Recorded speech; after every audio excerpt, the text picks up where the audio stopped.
Dost müqəddəs məfhumdur. Ola bilər 5 il, 10 il bir nəfərlə bir yerə çörəyi yesən, amma dost deyil o.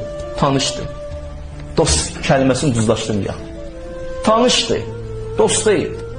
Dost nədir? Dost bax budur ki, sənin səhvlər, hələ bir tərəfini deyim, gələn dəfə yenə izah edərəm. Dost budur ki, sənin səhvlərini görür, eyiblərini görür, eyiblərini görəndən sonra rahat yata bilmir, ürəyi yanır sənə, ilahi sevgi ilə, sənə olan sevgi ilə gəlir, yaxınlaşır, deyir, o eyibdən uzaqlaş. Oldu dost.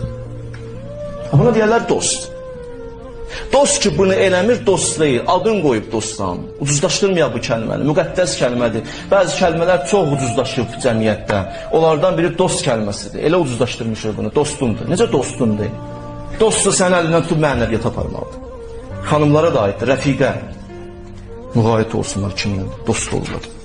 Sənin mənəvi xəstəliyin olsun, amma dost rahat şəkildə yatsın, o dost deyil. O narahat.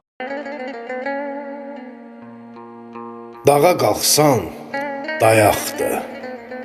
Yaxşı dost, yaxşı qardaş.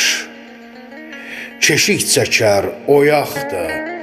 Yaxşı dost, yaxşı qardaş. Can deyən çox olur. Çoxu darda yox olur. Vallah tək doğulur.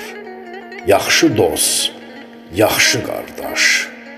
Gileyli. Seç sana, seçəndə yaxşısına, cüt qardaşdır insana, yaxşı dost, yaxşı qardaş.